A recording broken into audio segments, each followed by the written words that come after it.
à voter. Je vais quand même rappeler les choses qui sont de l'ordre de l'unanime en Corse. La première circonscription de Corse du Sud reste donc à droite.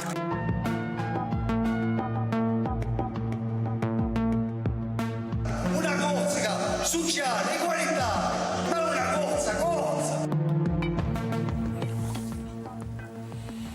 Bonsoir à tous et merci de votre fidélité pour ce dernier numéro de Contrasto de l'année 2022, un Contrasto réalisé avec notre partenaire de RCFM et de Corse Matin.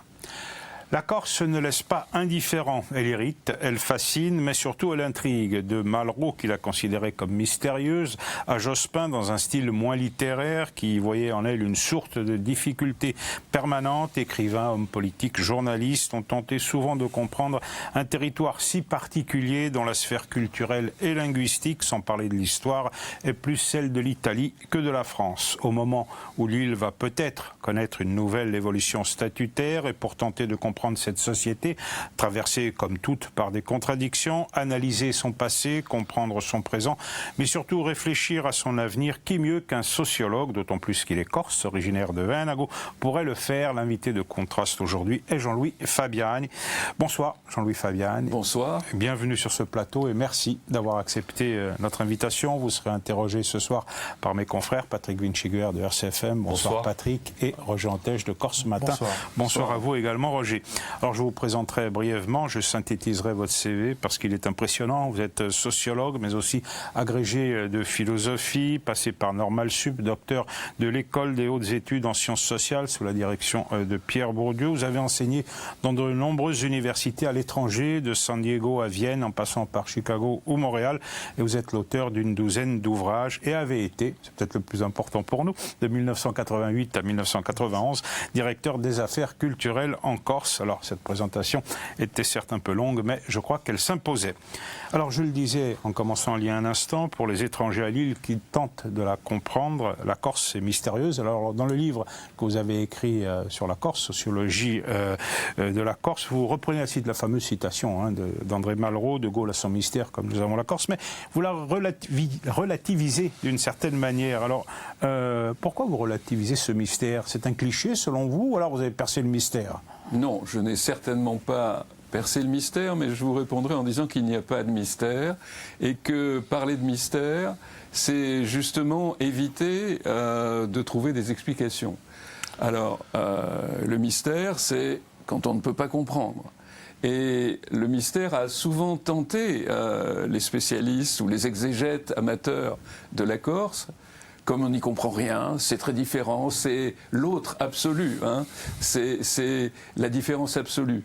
Je ne le crois pas. Vous avez parlé de la présence de la Corse dans l'ensemble qu'on pourrait dire italique. Il y a une histoire de la Corse, il y a des proximités avec d'autres cas, il y a des formes économiques et politiques que la Corse partage avec d'autres régions de l'Europe méridionale, et il n'est pas besoin d'invoquer des mystères, de l'irrationalité, quelque chose qui serait au-delà de notre compréhension, même si le mystère est pour moi la manière de nommer ce que j'appellerais l'inextricable. Et la situation de la Corse, on le voit ces jours-ci, est inextricable pour des raisons historiques et sociologiques que l'on peut en partie mettre au jour, mais qui, bien entendu, ne permettent pas de trouver des solutions. Les sociologues décrivent et analysent autant qu'elles et ils le peuvent, mais ils ne sont pas là pour conseiller le prince, comme on a pu le croire avec Max Weber ou même Raymond Aron. Donc je pense que pour parler de la Corse, il faut trouver une certaine distance. Donc il n'y a pas plus de mystère corse, vous nous dites qu'il y a de mystère sarde ou que sais-je. Ou de mystère alsacien. Ou alsacien, oui, effectivement. Est-ce qu'il y a malgré tout des difficultés à comprendre la Corse qui sont plus importantes que comprendre une autre région? Très probablement.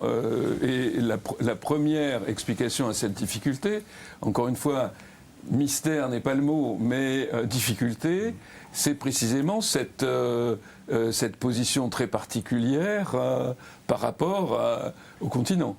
Et cette histoire très particulière qui fait que la Corse a toujours été une périphérie, qu'elle a été traitée, on pourrait le montrer depuis les débuts du XIXe siècle, avec une alternance, disons, de laxisme et de brutalité par le pouvoir central, et que ces alternances sont aussi au principe, disons, de cette inextricabilité ou de cette immobilité. Nous avons l'impression, pour moi, c'est vraiment des phénomènes de déjà-vu. Vous avez l'impression de revivre. Cyclique. Justement, est-ce que dans le côté inextricable que vous définissez, on a le sentiment que tous les événements reviennent en boucle? Bien entendu. Est-ce qu'on peut l'observer aussi vraiment sur le temps long, ou est-ce que c'est la période contemporaine qui est non, riche je pense qu'on peut aller au-delà de la période contemporaine. Évidemment, depuis, alors pas à l'ère, mais depuis le milieu des années 60, il y a des phénomènes structurels qui sont originaux et qui ne sont pas comparables, disons, ou juxtaposables avec l'histoire, disons, de la Corse française. Mais le premier élément, c'est effectivement cette balance que j'avais analysée dans mon livre, entre d'un côté, au fond, la Corse est française, donc elle doit être française, elle doit être sans particularité particulière, et la République s'exerce partout, jusqu'au plus petit village. Et puis de l'autre, la Corse est exceptionnelle, et la Corse c'est un morceau d'Afrique, enfin dans la littérature de voyage, la Corse est à la fois, c'est successivement et cycliquement rapprochée du continent, c'est une petite France, c'est une petite patrie. Et d'un autre côté, et souvent dans le même mouvement, elle est considérée comme, disons, la pointe émergée de l'Afrique du Nord. Mais on aurait dû peut-être commencer par là. Qui ne comprend pas la Corse? Les Français seulement, ou d'autres aussi, comme Gênes à l'époque je veux dire, c'est la question, et on peut le voir aujourd'hui dans l'attitude du gouvernement, c'est la propriété de la puissance dominante que de ne pas comprendre et de ne pas chercher à comprendre. Parce que si on comprend, on excuse, on transforme, etc. Donc il y a évidemment là une cécité, disons, que j'appellerais structurelle. Le dominant ne veut pas voir... Historique. Alors, vous parlez du dominant, cela dit, les Corses eux-mêmes ont beaucoup de difficultés à comprendre. Mais dans vos articles, dans vos ouvrages, vous pointez souvent la lourde responsabilité de l'État qui alterne, dites-vous, des phases de répression et de condescendance. Tout à fait. Alors, je ne veux pas, vous savez, les événements de ces derniers jours et des jours à venir, bien entendu, puisqu'il y en aura, vont nous montrer que souvent on met toute la charge sur les épaules de l'État. Donc je ne veux pas m'identifier complètement à ça, mais effectivement que l'instance qui porte le plus de responsabilité dans une situation politique, c'est l'instance centrale, parce que c'est elle qui définit la position de la Corse, les objectifs, etc., etc. Et donc là, évidemment, il y a cette entité qui est insulaire, qui est mal comprise, qui fait l'objet de commentaires indéfinis, et qui est à la fois quelque chose qui devient central encore. Les Corses ont joué quand même, bon, c'est une banalité de le dire, un rôle... étant donné leur dilection pour la fonction publique, ça, un rôle dans la constitution de l'État moderne. Et en même temps, la Corse est cette espèce de, je dirais, je ne veux pas employer de grands mots, mais de réserve symbolique. On le voit dès le 19e siècle, où Prosper Mérimée, avec les notes d'un voyage en Corse, installe les Corses dans ce qu'il appelle une nature. Donc les Corses sont quelque chose comme un conservatoire d'un avant la civilisation. Et cette Prosper Mérimée a beaucoup d'importance, disons, dans cette première patrimonialisation de la Corse. C'est un problème finalement culturel. On parle de l'histoire, évidemment, l'adhésion à la France était une conquête, ça n'a pas été une adhésion. Bon, ça c'était il y a 250 ans, mais est-ce qu'il n'y a pas quelque chose de plus profond? C'est-à-dire la culture, on a sorti la Corse au moment où elle est devenue française, du bain linguistique, historique, qui était celui de l'Italie. Est-ce que fondamentalement, c'est pas là la première rupture? C'est une grande rupture. Qui, au départ, comme les historiens, et je me suis fondé sur les historiens et les historiennes, mais surtout des historiens qui ont travaillé sur cette période, la période les premières décennies de la Corse française, où précisément, je veux dire, c'est ce qu'on appelle aujourd'hui un choc culturel. On passe dans un autre régime linguistique, politique, etc. Et évidemment, là, il y a une déconnexion qui est très importante et qui, pour moi, continue aujourd'hui, y compris chez ceux qui revendiquent l'identité, parce que ce fait historique, qui est l'intégration dans l'ensemble italique, ce qu'on appelle le corse, alors on en reparlera, mais la langue corse est probablement le dialecte italique, avec des nuances, le plus proche du bas latin. Donc on est dans cet ensemble qui a été très fort. Et je rappelle simplement que les Corses éduqués et cultivés, pro-français, continuaient de parler l'italien comme langue de culture, de manière assez avancée dans le XIXe siècle. Donc il y a ce clivage, cette déconnexion, ce saut qui... Et paradoxalement, alors ça c'est ma thèse, elle ne sera pas partagée par tout le monde, est à la fois, disons, la raison d'être de l'intervention française, on va franciser, mais aussi dans les milieux, puisque j'ai beaucoup analysé, c'est ma génération, le riaquiste, il y a aussi cette dimension, se mettre au plus loin de l'héritage que je dirais italique, pour ne pas dire italien. Et donc se déconnecter aussi et faire de la Corse une sorte d'entité, alors là, mystérieuse, puisque vous savez que, comme on dit pas si, mais y est, pour dire oui, beaucoup de gens, dans les années, au moment où je m'intéressais à ces choses-là, disaient voilà, ça vient peut-être des îles britanniques, le corse et le basque, ce que disait Pascal Marchetti dans son livre Un idiome à la mer, qui est un très bon livre, c'est le basque de la Méditerranée, etc. Le mystère, et pas seulement chez Malraux ou à Paris, il est aussi en chacun d'entre nous, probablement parce que nous ne voulons pas reconnaître l'histoire telle qu'elle est.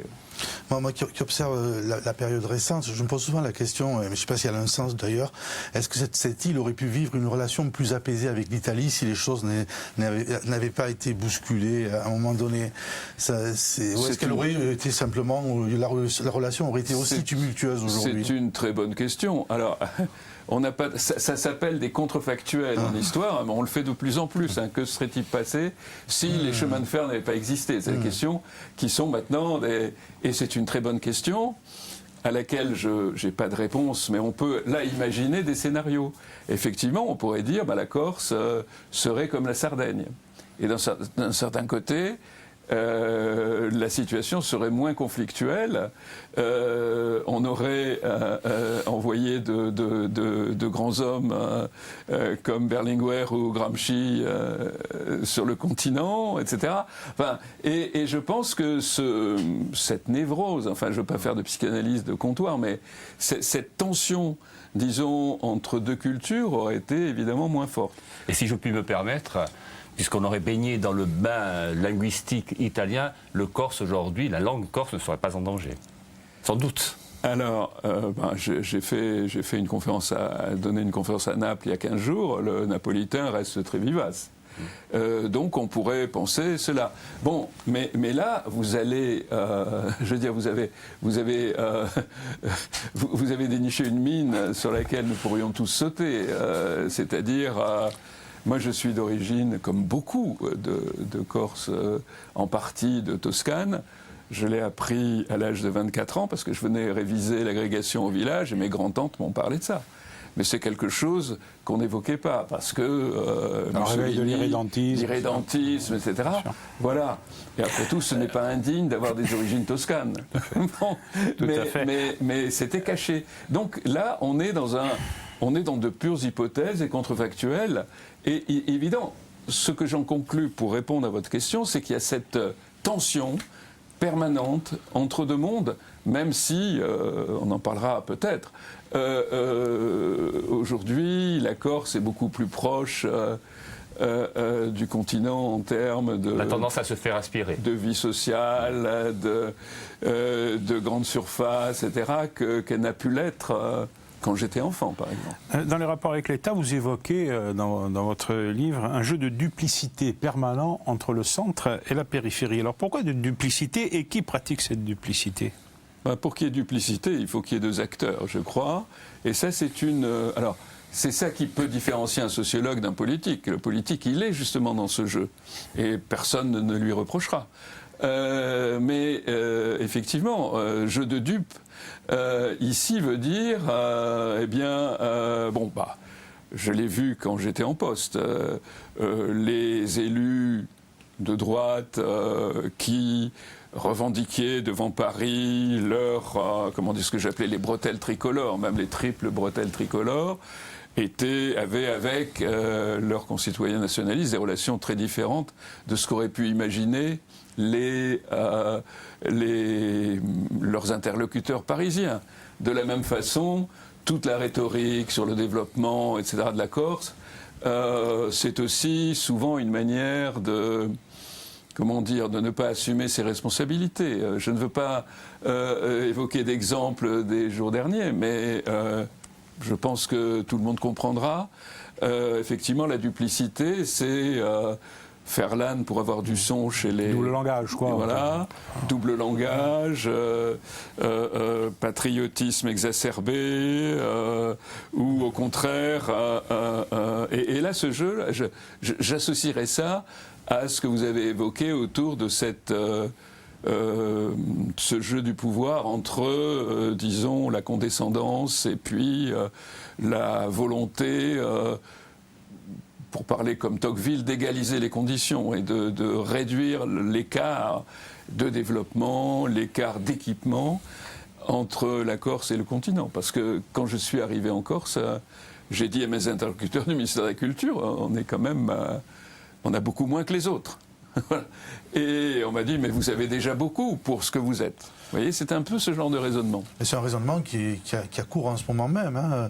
Les récentes discussions entre Gérald Darmanin et les élus de la Corse, je me souviens en particulier du développement économique, quand un ministre de l'Intérieur dit à un président de l'exécutif « décrivez-moi le projet économique de vos rêves, le développement que vous souhaitez sur l'île », bon, je trouve ça... je pense que c'est pas dans la nature d'une relation normale et construite. Le ferait-il avec monsieur Hervé Morin en Normandie? Non, pas de cette manière-là, sans doute. Monsieur Morin, donnez-moi la Normandie de vos rêves. Je ne pense pas que qu'on s'adresserait à une région on est là comme ça, devant cette incapacité du pouvoir central à changer de style. Et donc on le voit. Alors, je n'emploierai pas le terme colonial, je pense qu'il n'est pas adéquat. Mais c'est ça, ce jeu, au fond, on n'a pas l'intention de faire quoi que ce soit, mais parlez-moi de l'utopie, de vos rêves, etc. Et on le fait après avoir battu en brèche une idée reçue, c'est que la Corse coûterait cher à la nation. Or, on prétend le contraire avant de poser cette question là aussi. Oui, bien entendu, bien entendu.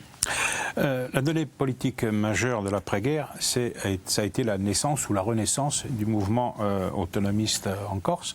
De quoi est-il le nom, ce mouvement, selon vous ? Alors, ce mouvement autonomiste est complexe.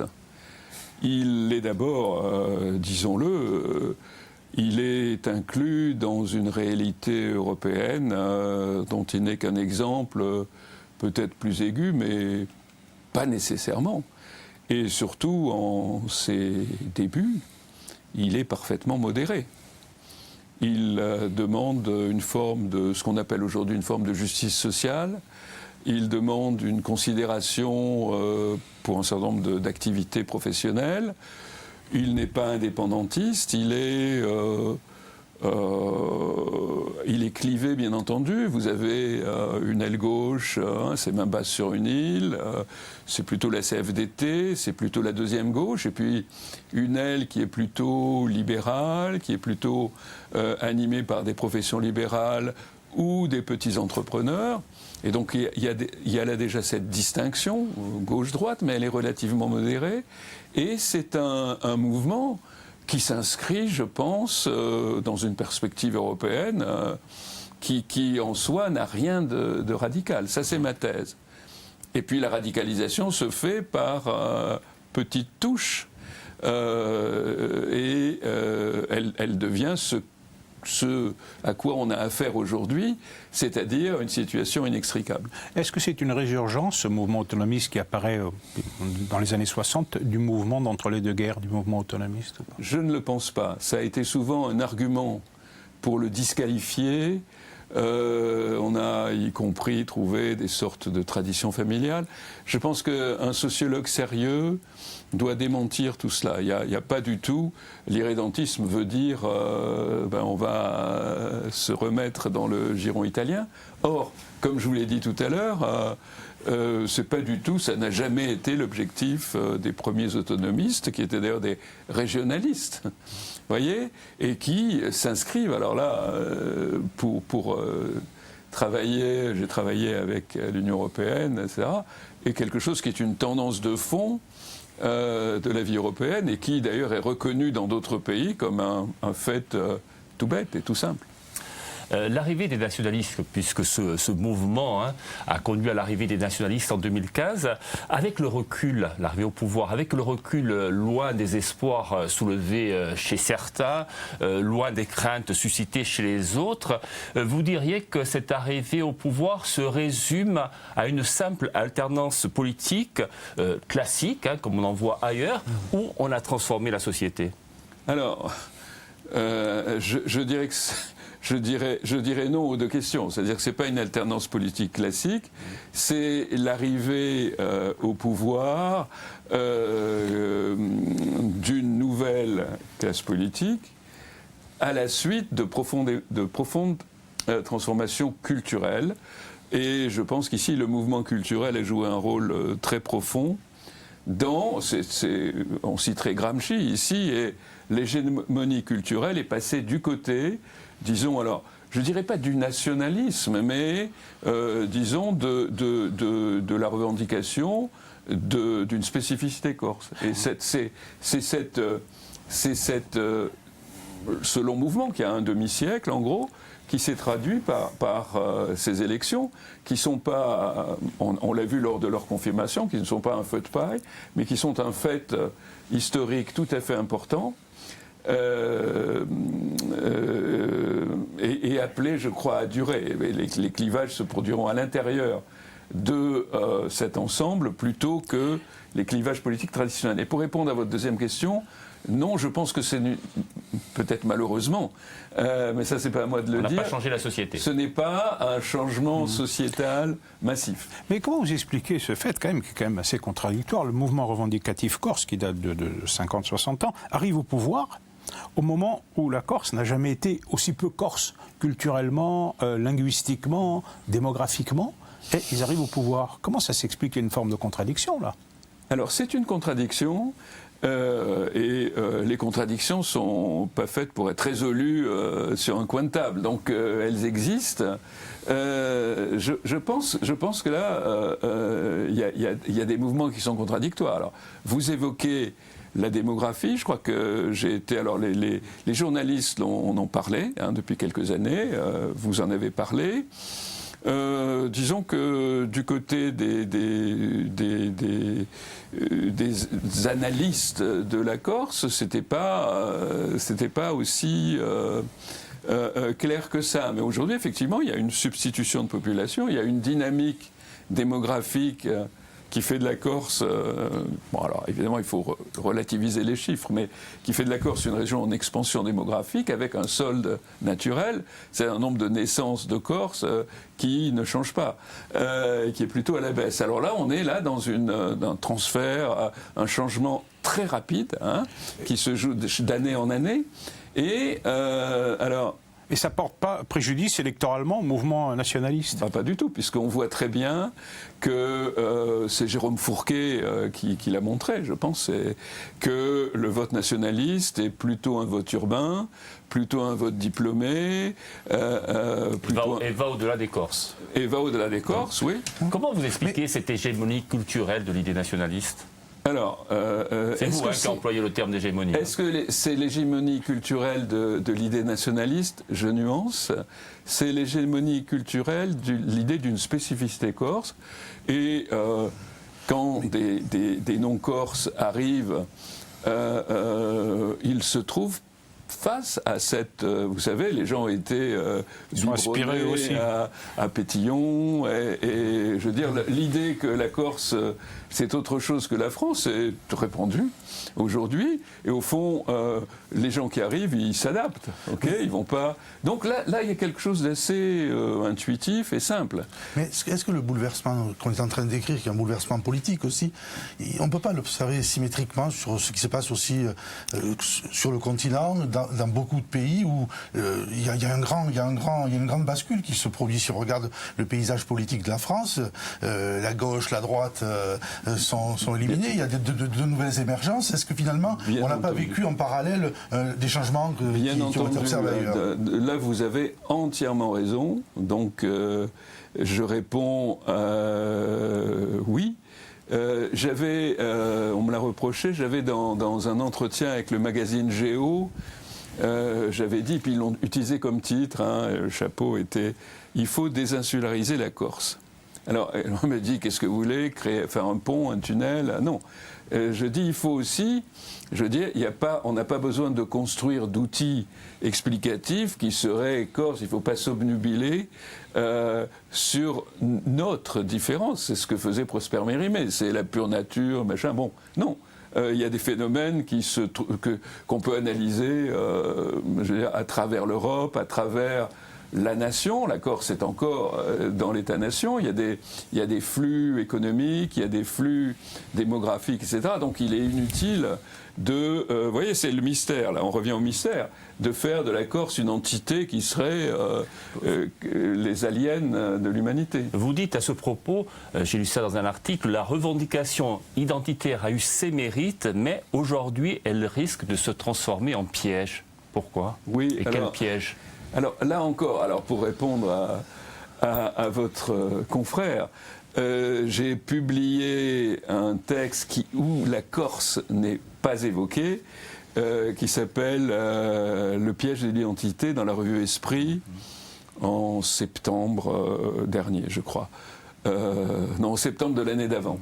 Et pour moi, effectivement, c'est ce piège qui se referme sur beaucoup de revendications, c'est le piège de ce qu'on appelle en anglais identity politics, les politiques de l'identité. C'est-à-dire d'assigner des populations à leur identité ethnique, culturelle, raciale, etc. Et si vous faites ça, vous les enfermez.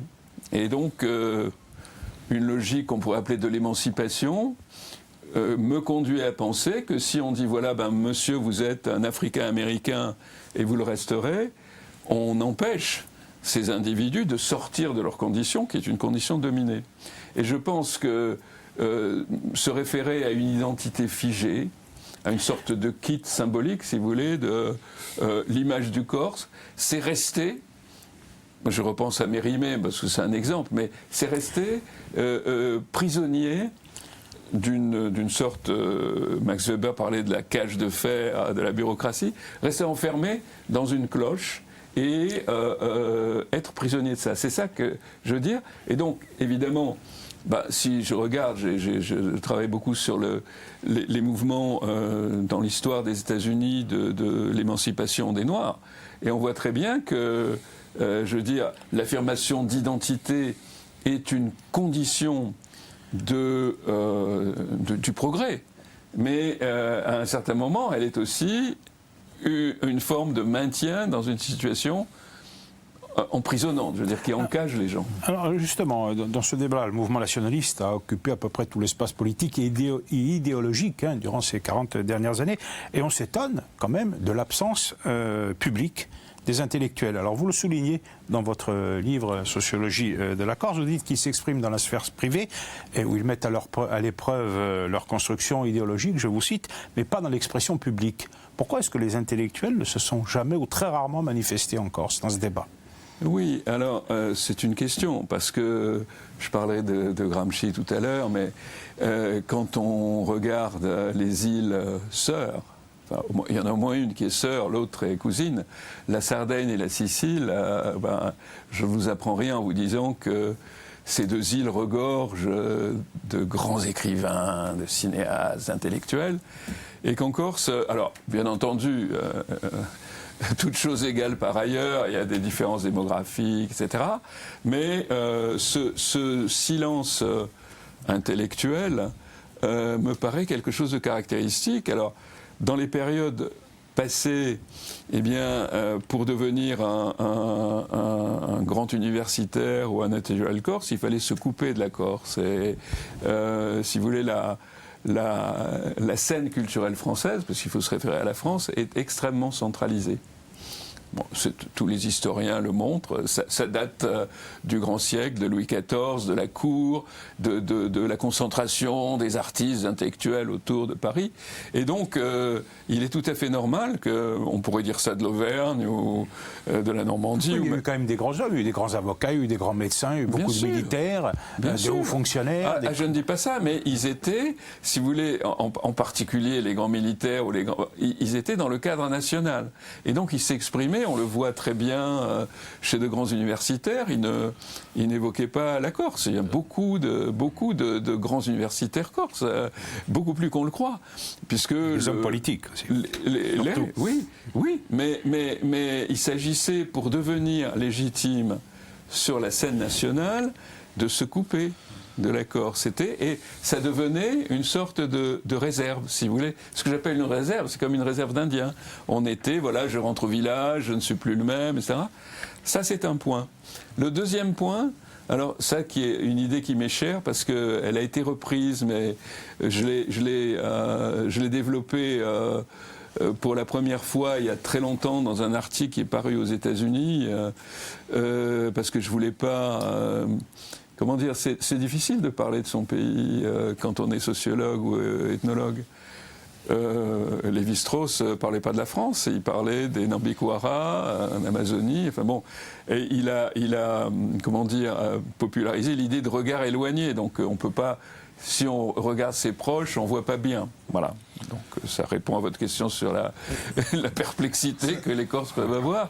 Et donc j'ai publié ça aux États-Unis, mais je pense alors que dans des sociétés qu'on peut dire, des sociétés traditionnelles, mais la tradition c'est resté assez tardive, clientéliste, il n'y a pas d'espace public, puisque la relation entre l'homme politique et les lecteurs, elle est basée sur une relation de personne à personne, des échanges de services.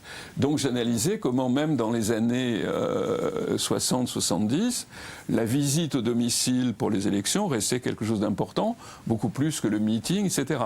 Et je citais en exemple quelque chose que j'avais perçu alors dans d'autres studios de France 3 du temps de M. Sanguinetti, où des élus disaient « mais pourquoi il y a tant de lumière dans ce studio, je ne vois rien, je ne peux pas parler, etc. » Donc aujourd'hui ça a changé. Même si la langue de bois reste quand même, mais bon, ça c'est pas spécifique à la Corse, reste une manière de ne pas répondre aux journalistes. Mais il y avait une véritable réticence et même une phobie des médias. Moi, j'ai fait cet article sur ce qui s'appelait la télé au pays, justement, où on voyait que beaucoup d'élus, au milieu des années 80, avaient une hostilité aux médias parce qu'ils pensaient que ça allait complètement détruire. Et leur poser une question, c'est une forme d'agression. Voilà. Surtout avec de l'éclairage. Ouais. Voilà. Alors on avance un peu, on revient à l'actualité avec ces événements du printemps avec la révolte suite à l'agression et la mort d'Yvan Colonne. La jeunesse a été à la pointe de la contestation, comme nous le rappelle Paul Salor. 3 mars 2022, au lendemain de l'agression d'Yvan Colonne à la prison d'Arles, la famille nationaliste se réunit à Corté. Sous le chapiteau d'Escontre et organisé par la Juventud Independentista, tous les élus nationalistes ont répondu à l'appel lancé par les syndicats étudiants. Une première manifestation est décidée à leur initiative. Elle se tiendra à Corté, fief de la jeunesse militante. Les étudiants sont d'ailleurs seuls en tête du cortège massif qui traverse la ville universitaire. Le bouillonnement se propage à travers toute l'île. Les lycées sont bloqués, les manifestations quotidiennes et la violence inévitable. Un jeune homme de 13 ans a été blessé par flashball à la gorge aujourd'hui. Malheureusement, en Corse, ça a toujours été comme ça. Là, on arrive à se faire entendre que par la violence. On a beau faire tous les communiqués possibles, imaginables, tous les rassemblements possibles, imaginables. Tant qu'il n'y a pas de violence, ça n'avance pas. Pendant près de 2 semaines, la Corse s'embrase. Face aux forces de l'ordre, les manifestants sont jeunes, très jeunes. À Bastia, le 13 mars, les manifestants les plus violents sont très organisés. Les heurts feront plus de 100 blessés ce jour-là. Devant l'université, elle aussi fermée, les étudiants imposent leur tempo, organisent tous les jours des assemblées et à notre micro mettent la pression aux élus. Ce que nous attendons de cette Assemblée générale, c'est une réaction forte de la part des politiques qui ne se limite pas à de simples communiqués, c'est-à-dire une prise de position claire, radicale. Les affrontements nocturnes sont quotidiens. Gérald Darmanin est dépêché sur l'île pour éteindre l'incendie. Les syndicats étudiants occupent une place de choix à la table des discussions. Il faut dire que toute la stratégie de mobilisation se décide alors au cours d'assemblée générale dans les amphithéâtres cortenais. Des réunions à huis clos où le bilan des élus nationalistes est critiqué. Beaucoup de jeunes considèrent avoir obtenu plus de résultats en quelques jours que les élus en 7 ans de pouvoir. Ils revendiquent avoir arraché l'ouverture d'un processus de négociation avec Paris et le rapprochement à Borgo de Pierre Alessandri et d'Alain Ferrandi. La critique est rejetée par les principaux concernés. C'est inacceptable parce que ça n'est pas vrai. Nous avons travaillé sans arrêt ici, dans l'hémicycle, dans les commissions privées, dans les contacts et tout. Il n'y a pas un jour où on n'a pas travaillé, d'une part. Et d'autre part, c'est grave parce que ça remet en cause finalement les élus, donc la démocratie. Après plusieurs semaines de mobilisation, la jeunesse a fini par retrouver un calme apparent. Mais les mobilisations de mars dernier ont démontré une réelle capacité de mobilisation, capable de s'enclencher à la moindre étincelle. Jean-Louis Fabian, beaucoup de monde pensait que la place de la violence politique était tournée, puis là on s'aperçoit que brusquement, elle revient. Alors ce qui est paradoxal, c'est que ceux qui se battaient dans la rue au mois de mars n'avaient pas connu tous ces événements précédents. Comment on explique ça ? Alors, c'est une question importante. Je ne prétends pas avoir une réponse définitive. Vous avez raison. Je me trouvais à Corté ces jours-là, pour des raisons annexes, et donc je me suis entretenu avec des jeunes qui avaient souvent entre 14 et 16 ans, et qui n'avaient aucune vraie conscience de l'affaire du préfet Erignac, d'Yvan Colonna, etc. Il y avait vraiment un décalage massif, et je pense que c'était le témoignage d'une profonde difficulté de la jeunesse corse aujourd'hui à s'intégrer dans des perspectives d'avenir, des perspectives politiques. Et ces éruptions, bien entendu, elles sont très spectaculaires. Alors, il faut toujours relativiser le niveau de violence quand on connaît d'autres situations. Les flammes, c'est très spectaculaire. Là, à Corté, j'ai vu des affrontements, effectivement, avec cette grande grille protectrice qui était ferme, donc qui témoignait d'une organisation. Vous voyez, il y a plusieurs strates ici, et puis il y a l'utilisation politique par les franges les plus dures nationalistes de cette éruption, mais qui me semblait très largement spontanée et liée à cette absence de perspective. Et d'ailleurs, vous donnez à ces émeutes qui ont suivi l'assassinat d'Yvan Colonna à la prison d'Arles, vous lui donnez une dimension plus émotionnelle que politique. Je pense. Alors, nuançons là encore. Un de mes collègues, qui s'appelle Gérard Mauger, parle pour ces choses-là de proto-politique. C'est-à-dire des choses qui ne sont pas encore... toute revendication a une dimension politique. Mais c'était une revendication émotionnelle qui témoignait de cette non-reconnaissance de la jeunesse corse, notamment de ses élus. Et nous parlions de ce non-changement. Il est évident que pour les jeunes générations, l'idée que rien ne se passe, l'idée que, au fond... les inégalités persistent, le futur soit sombre, il est sombre pour toute la jeunesse européenne aujourd'hui, était quelque chose qui était plus émotionnel que politique au sens de l'organisation. Après, la reformulation politique de ces revendications, elle a été l'œuvre de spécialistes de la politique. Et elle s'inscrit évidemment dans une lutte entre groupes. Oui, mais ils n'ont pas la main mise sur ces mouvements quand même. L'impression qu'aucun parti n'a... Le caractère massif les moyens de ces mouvements est spectaculaire. Leur caractère juvénile, parce qu'en général c'est clasage un peu supérieur. Et là, il y avait des gens de collège. Je peux vous garantir que c'était, en tout cas à Corté, puisque j'ai pas vu les autres, presque des enfants. Donc il y avait cette émotion. Alors, bien entendu, dans tout ce type de mouvement, on l'a vu en 68, il y a aussi le sens de la fête, le sens d'être ensemble, ça. Il y a des dimensions psychologiques qui débordent la politique. Mais en tout cas, c'est un réservoir, c'est une potentialité qu'il ne faut pas ignorer. Alors, après, on est à chaud. Donc, si vous voulez, le problème qu'ont beaucoup de sociologues ou de politistes, c'est de prendre un mouvement qui est par définition un mouvement éphémère et d'en tirer des conclusions sur le long terme. Je suis plus sceptique. Vous vous souvenez des émeutes de 2005, notamment dans la région parisienne. On a dit que c'était le début de la fin. C'est d'autres formes beaucoup plus paisibles, pas forcément plus engageantes de règlement des situations de banlieue.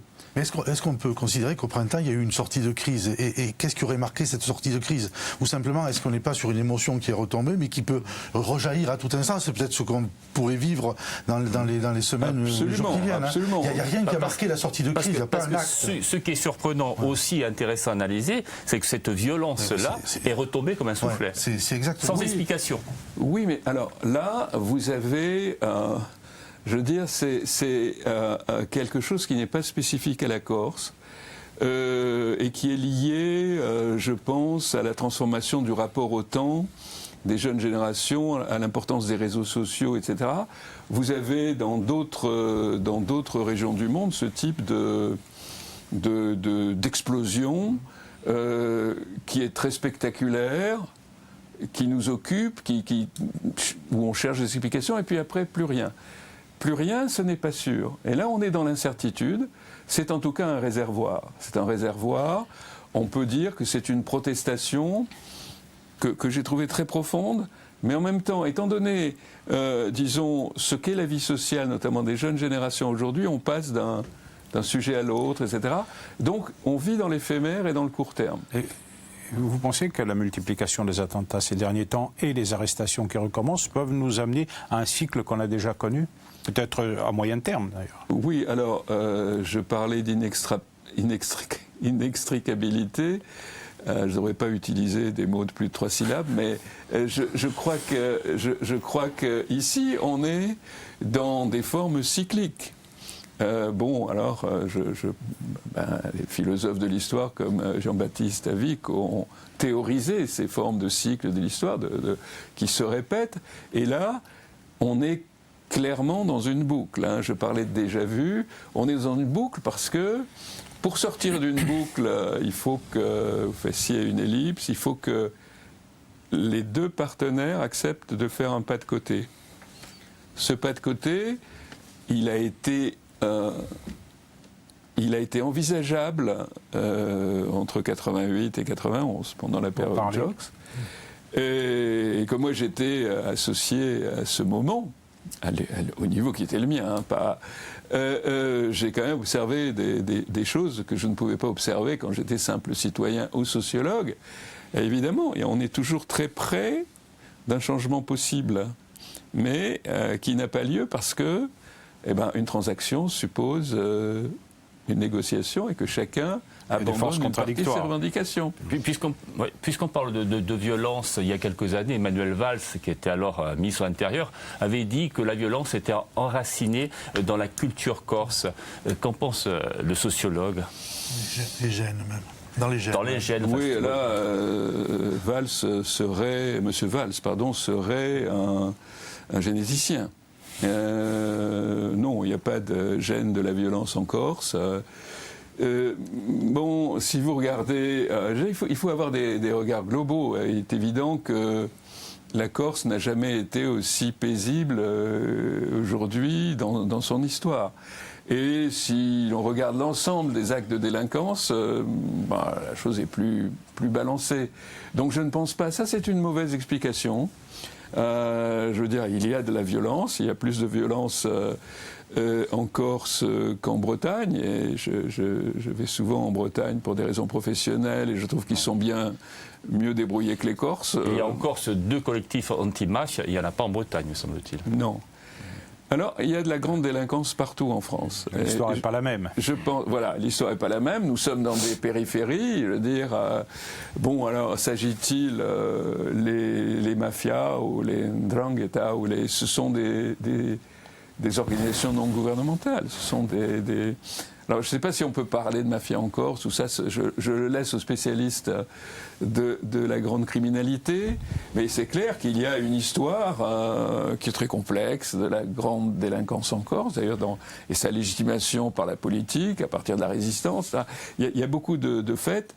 Ça, c'est un fait, mais je ne pense pas que les Corses, ou alors je me trompe, soient responsables du trafic de drogue dans la Seine-Saint-Denis, par exemple.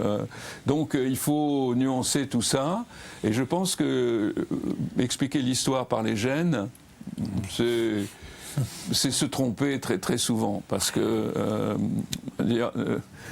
notre patrimoine génétique en fait est pas lié. On le voit, la notion de race a été complètement, elle existe, disons, dans la société, mais ça n'existe pas pour un généticien. Donc oublions cela. On en vient à la seconde partie de l'émission pour parler économie-identité. Alors, à propos du Riacuiste, vous écrivez qu'il a conduit à l'invention d'une traduction largement fictionnelle. Alors, pourquoi une invention et pourquoi fictionnelle?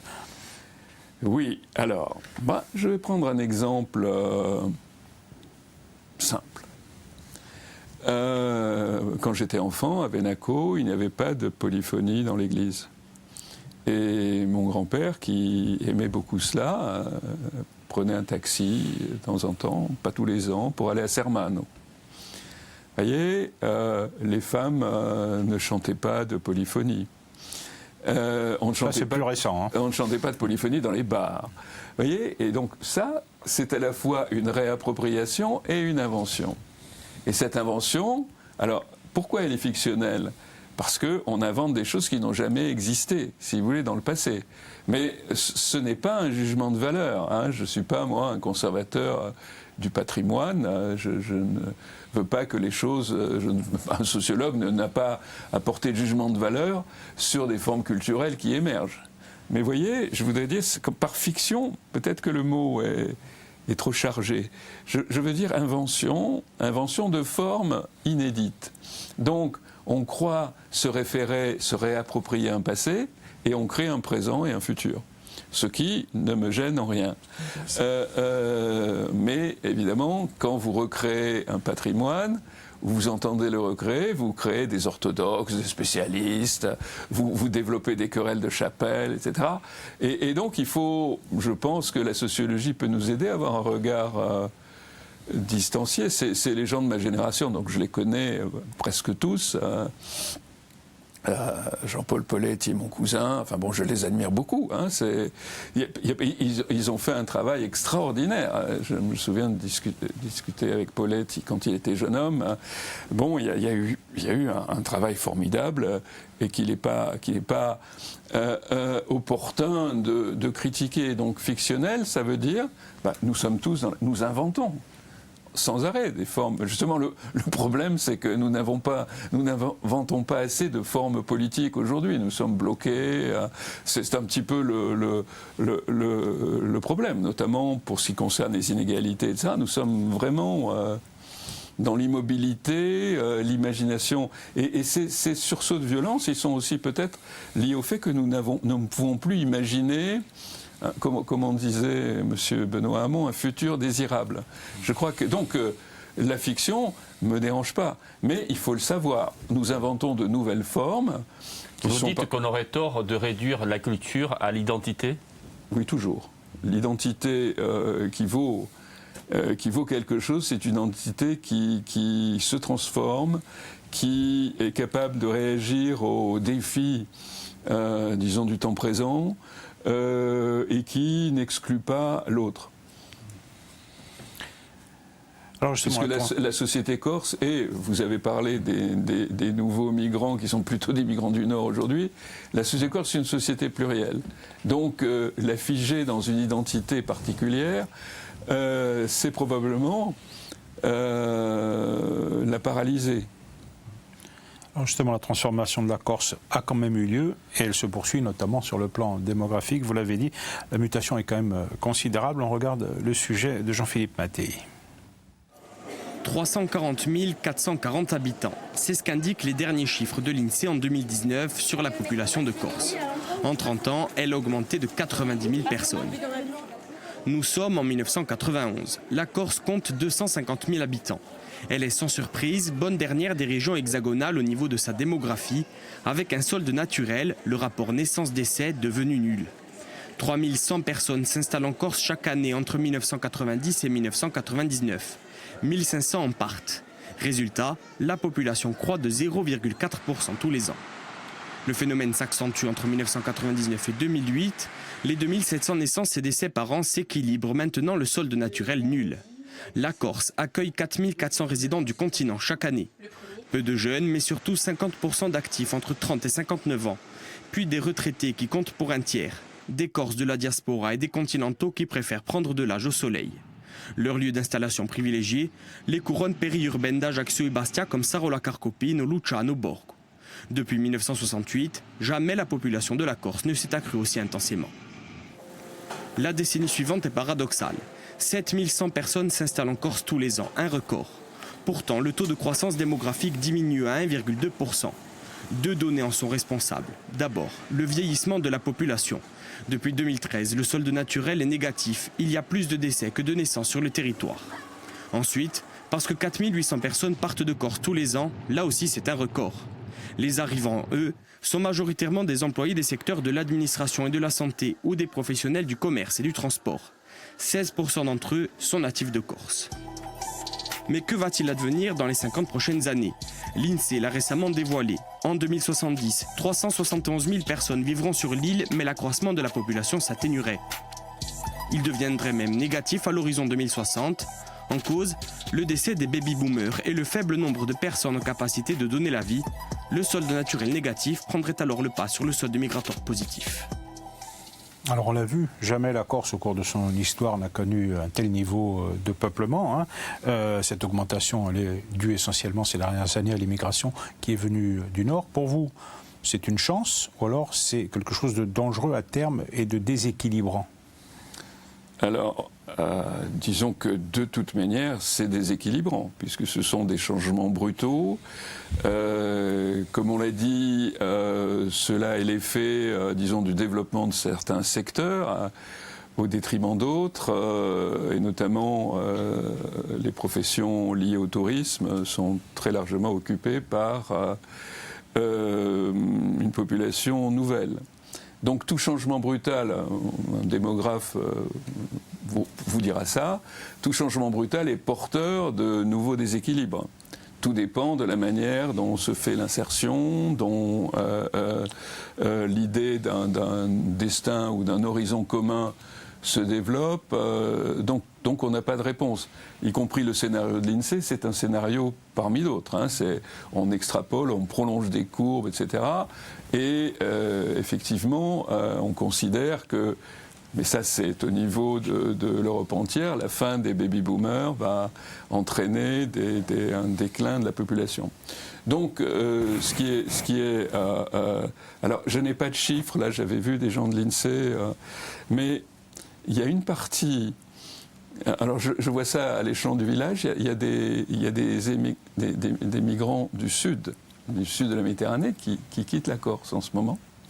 Voilà, pas pour retourner dans leur pays, mais plutôt sur le continent, parce qu'ils trouvent des conditions, disons, plus favorables. Ils sont moins invisibles, ils sont dans plus de réseaux, etc. Donc, je pense que toute transformation démographique rapide est porteuse, disons, de déséquilibre. Mais le paradoxe que vous signaliez, c'était que ces populations, souvent, elles jouent la surintégration. Hein. C'est l'enquête corse de Pétillon. On fait, voilà. Mais au niveau économique, par exemple, on voit une population qui est quand même vieillissante, donc non productive, et une population qui, globalement, on le voit autour de nous, n'est pas vraiment formée. D'un point de vue économique, ça devrait être quand même problématique à terme. Voilà un point que j'ai... Mais vous aviez une question, donc. Non, je voulais vous demander, dans la poursuite de ce que vous disiez en parlant de démographie, est-ce que cette démographie particulière à la Corse, avec un solde naturel parfois négatif, est-ce la disparition, comme le disent certains nationalistes, est-ce que c'est la chronique de la disparition du peuple corse? Disparition, non. Transformation, certainement. Et on va peut-être en parler pour des questions de langue et de culture. Mais il est évidemment que ça change la donne. Si vous n'avez la langue maternelle, c'est la langue que votre mère vous transmet. Bon. Donc, si il n'y a plus ça, effectivement, on change les conditions, disons, de la reproduction des formes culturelles.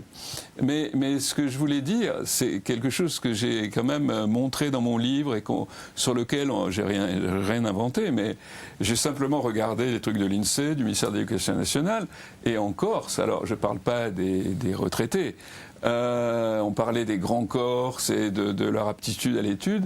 Aujourd'hui, la Corse, en matière de niveau d'éducation de sa population jeune, est plus proche des dom-tom qu'elle ne l'est de l'Île-de-France ou de Rhône-Alpes. Et ça, c'est un problème, disons, qui devrait être mis à l'agenda des politiques corses. En tout cas, et se dire qu'est-ce que c'est. Alors, il y a l'université de Corse, et c'est très important, mais qu'est-ce qu'il nous faudrait aussi pour éviter ces décrochages massifs dans le secondaire et ce déficit de formation qui fait, et là, on va rencontrer un problème qui c'est les emplois qualifiés seront de plus en plus occupés par nécessité, par des gens qui ne sont pas originaires de Corse. Et ça, c'est une vraie question. Je pense que les politiques devraient se poser ces questions. Malheureusement, disons, la question du statut obnubile structure les rivalités, etc. Mais je pense que si l'on peut, le sociologue peut donner un avis, ce qui n'est pas sûr, je pense que là, c'est là-dessus qu'il faut travailler, sur la formation, sur ce que les Corses veulent pour eux-mêmes. Est-ce qu'ils veulent effectivement être une destination touristique parmi d'autres? Alors, un petit peu mieux quand même, plus beau que d'autres régions, mais ou s'ils veulent relancer quelque chose. Je lis avec beaucoup de plaisir une revue qui est en ligne, mais qui va être sur papier, qui s'appelle Roba. Et où il y a des tas de choses sur, disons, la relance d'une économie de production.